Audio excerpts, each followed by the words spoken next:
अस्सलाम वालेकुम नाज़रीन, एक नई वीडियो के साथ हाजिर खिदमत हूँ और उम्मीद करता हूँ कि आप मेरी इस वीडियो को भी पसंद करेंगे, कमेंट्स बॉक्स में जाके कमेंट्स करेंगे जिस तरह मेरी पिछली वीडियोस को पसंद किया और कमेंट्स बॉक्स में जाके कमेंट्स करके मेरी दिलजोई की और अपने मुफीद मशवरों से मुझे नवाजा। नए आने वालों के लिए खुश आमदीद, वेलकम। और साथ रिक्वेस्ट के मेरे चैनल को सब्सक्राइब करें और बेल आइकन को टच करें ताकि मेरी हर वीडियोज़ उन्हें बआसानी दस्तियाब हो। और कमेंट्स बॉक्स में जाके ज़रूर मुझे मुफीद मशवरे से नवाजें ताकि मैं अपनी वीडियोज़ को मज़ीद बेहतर से बेहतर कर सकूँ। नाज़रीन, आज एक तहरीर पढ़ के मैं काफ़ी सोच में पड़ गया। आजकल हमारे यहाँ जिस किस्म का माहौल है, जिस तरफ हमारे न्यू जनरेशन को, यंग जनरेशन को लेके जाया जा रहा है और इसमें बहुत सारा हाथ हम जैसे वालदानों का भी है जो हम सही तरबियत नहीं कर सकते, और मीडिया का बहुत सारा रोल भी है जो उन्हें ऐसे मौके फराहम करते हैं कि वो ज़्यादातर बुराई की तरफ ही जाएं। और बाहर से भी फिर एड आती है कि ठीक है, क्योंकि 60% हमारी यंग जनरेशन है आबादी, तो इन्हें इसी तरफ लगाए रखें। एक तहरीर आज जो वैसे काफ़ी दिनों से मेरी नज़र से गुजर रही थी, लेकिन मैं कह रहा था इसमें वीडियो बनाऊं, आज भी सोचा इस पर बनाई दूँ। ये एक हकीकत है, हकीकत में मबनी ये जिस किसी ने भी ये तहरीर भेजी है, बहुत बहुत शुक्रिया इसका। लिखा जी, थोड़ी कड़वी बात है, तो कड़वी ज़्यादा, सच कड़वा होता है। किसी किसी भाई को मेरी इस पोस्ट से तकलीफ़ हो तो इसके लिए आपसे माफ़ी मांगता हूँ, मगर मेरी ये तहरीर ज़रूर पढ़ना शुक्रिया। मैं कई दिनों से ये नोट कर रहा हूँ कि अतवार वाले दिन लड़कों को एक टॉपिक मिल जाता है, मशीन मशीन मशीन। चलो इस हद तक तो ठीक है, लेकिन कुछ चीज़ें आपकी ज़ात और सोच को बयान कर देती हैं। एक भाई साहब ने पोस्ट लगाई कि कब से छत पर बैठा हूँ लेकिन कोई कपड़े सुखाने को नहीं आई। एक भाई साहब का कहना था नंबर बंद है, 2 घंटे बाद राब्ते की कोशिश करें। मैं सोच रहा था क्या उनकी बहनें भी इतवार को मशीन लगाती होंगी, वो भी छत पर कपड़े सुखाने को जाती होंगी। क्या उनके नंबर भी इतवार को बंद मिलते होंगे?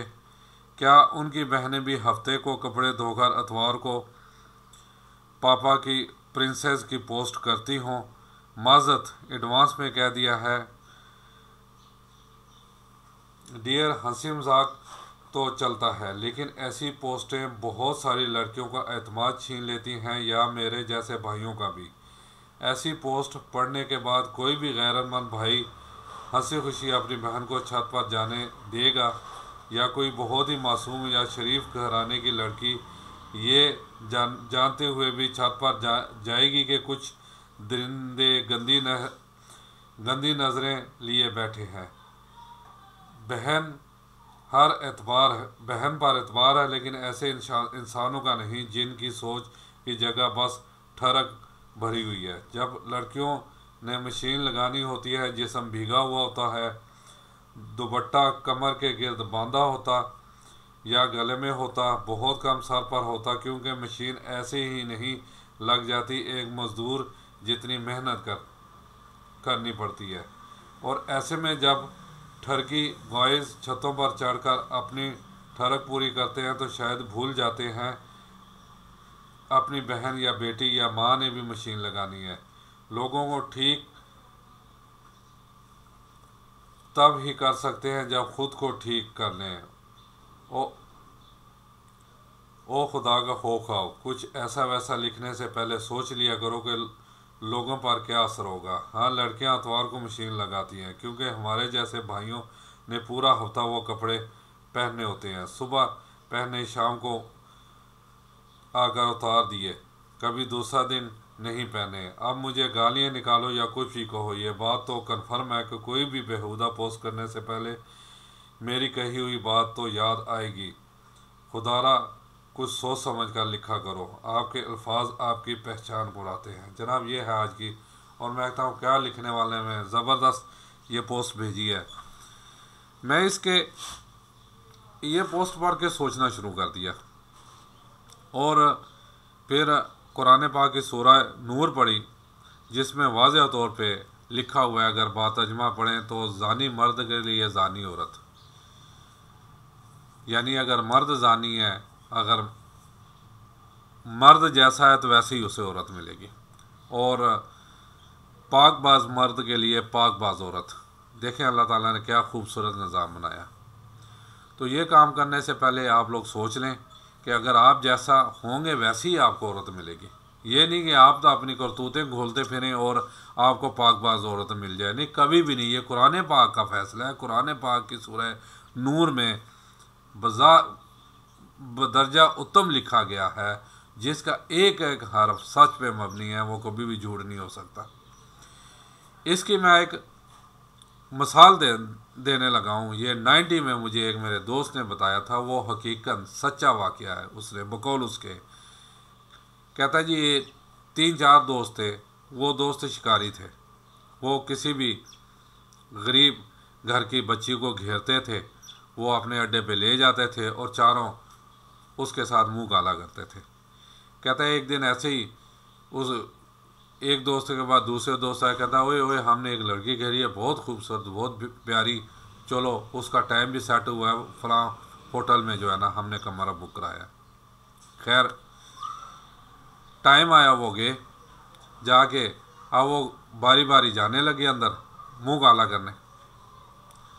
अब जो आखिर में जो गया, अब आपको यानी ज़ाहिर है बत्तियाँ बंद या हल्की सी लाइट जिसमें एक दूसरे का चेहरा नहीं दे सकते, वो जल्दी जल्दी कपड़े उतारा।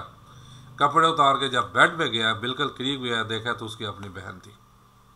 ये बिल्कुल सच्चा वाक़या मैं बयान कर रहा हूँ। ये कोई यानी उस दोस्त ने कहा कि आप मानेंगे नहीं, ये हकीकत। और ये कुरान पाक का देख ले, जैसे यानी गुल खिलाते हैं लड़के, ज़ाहिर है वो दूसरों की बच्चियों को देखते हैं तो फिर उनकी उसी घर में उसकी बहन भी है ना, वो भी यही हरकतें करती है। उन दोनों ने उसी वक्त खुदकुशी कर ली। यानी ज़ाहिर है भाई ने नंगा खड़ा था, वो भी भाई ने बहन को देखा, बहन जो नंगी लेटी हुई थी भाई को देखा, वो अब उधर ही दोनों ने खुदकुशी कर ली। ये है इसका एंड रिजल्ट, ये है सच्चाई। अगर असल में इसमें वालिदैन का कोई कसूर है कि वो बच्चियों पे बहुत जोर लगाते हैं, घर से बाहर न निकलो, फ़ोन ज़्यादा क्यों किसी को कर रही हो, पर्दे में निकलो। उससे आधा भी अगर बच्चों को भी समझाए ना, तो मेरा ख्याल है ये माशरा काफ़ी हद तक ठीक हो जाए। हम बच्चों अपने को फुल डील दे देते हैं, खुली छुट्टी दे देते हैं, वो जो मर्ज़ी करें। अगर उसका महल्ले से कंप्लेन आ भी जाए, अगर महल्ले से भी कंप्लेन आ जाए तो वो उस पर मैं पर्दा डालते हैं जी, वो बच्चा है, कोई गल नहीं, गलती हो गई, असं समझावांगे, लेकिन समझाते फिर नहीं। खुदा ऐसा ना करें। और फिर दूसरी बात ये है कि कोशिश करें ये अपने बच्चों की, खुसूसन बच्चियों की जो जायज़ ज़रूरियात हैं वो पूरी करें। 1.5 साल मैंने रिक्शा चलाया, 1.5 साल, और फिर वहाँ पता लगा कि वो सही कहते हैं जो कहते हैं कि एक हरामदा मार दो तो एक ड्राइवर जमदा।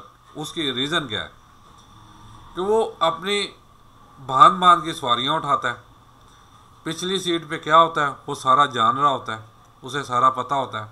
2 वाक़यात मैं मज़ीद शेयर करने लगा हूँ कि ये ताजबाग स्कूल अंदर पाक ग्रामर, शायद ताजबाग ही मैं खड़ा था रिक्शे पे, तो मेरे पास एक बच्चा आया, उसकी शायद हार्डली 15-16 साल उम्र होगी। तो उसने कहा, वो सामने जो बच्ची जा रही है उसके पास जाके, अंकल रक्षा रोक लीजिएगा, उसने बीच में बैठा है। मैं चला गया, जाके रक्षा रोका, उससे वो बच्ची उसमें बैठ गई और वो ये हरबासपुरे की तरफ लेके आया। वहाँ एक मकान बन चुका था, अभी प्लस्तर नहीं हुआ था, बाकी ढांचा उसका खड़ा हो गया था। जैसे ही मोड़ मुड़ा उसने फ़ोन किया, ओए आ गए यहाँ, दरवाज़ा खोल। इसका मतलब है वो अकेला नहीं था, अंदर अब 1 था, 2 था, कितने और भी बंदे मौजूद थे, और वो बच्ची को लेके चले गए। मुझे वैसे आज तक हकीकत जाने की इस बात का अफसोस है कि ये मैंने वहाँ रोका क्यों नहीं। उन बच्चों को अगर दो दो लगा देता ना, सारे भाग जाते। अब वो बच्ची तकरीबन 8वीं क्लास की बच्ची थी, वो अंदर लेके गए। अब आप लोगों को भी पता होगा वो अंदर क्यों लेके गए। वजह क्या है? बच्चियों की ज़रूरियात पूरी नहीं होती, या उनकी तरबियत इतनी मुकम्मल करें कि उनमें खुददारी पैदा हो और उनकी जायज़ खुदारा ज़रूरियात पूरी करें, ताकि वो बाहर फिर ऐसे चंद टकों के लिए अपनी इस्मत दरी ना कराएं। और एक और वाक़या सुनाने लगा हूँ कि पंजाब यूनिवर्सिटी न्यू कैंपस, वहाँ से मैं आ रहा था, एक बच्चे ने हाथ दिया, वो भी यूनिवर्सिटी का ही था। सेम वैसे ही उसने रिपीट किया। कहते जी अपना गाड़ी में बैठ के, कहते वो आगे जो बच्ची जा रही है ना उसके पास रक्षा रोक दें। रोका तो वो भी बैठ गई और रेस कोर्स आए। अब मैं क्या कहूँ कि इसमें उस बच्ची का कसूर है, उस बच्चे के वालिदैन का कसूर है, या इस मुआशरे का कसूर है जो ऐसे मौके फराम करता है, या इस मीडिया का कसूर है जो ऐसे मौके फराम करता है। अब तो ये तय है ना कि हर दौर में बुराई को जन्म देने के लिए कोई ना कोई चीज़ अवेलेबल होती है। इस दौर में उलमा मुत्तफिक है कि ये फेसबुक है। हालांकि मैंने अपने पिछले एक वीडियो में कहा था कि मैं तो इस बात से भी एग्री नहीं करता कि फेसबुक है।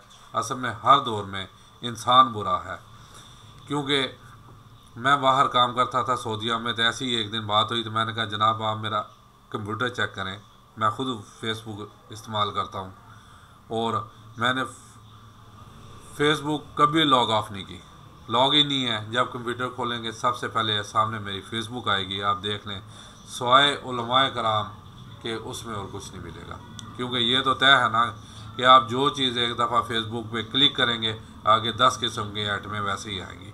अगर आप गंदगी देखना चाहेंगे वो गंदगी आ जाएगी, अगर आप तलावत सुनना चाहेंगे वो तलावतें आ जाएंगी, अगर आप किसी उलमा की तकरीर सुनना चाहेंगे वो तकरीर आ जाएंगी।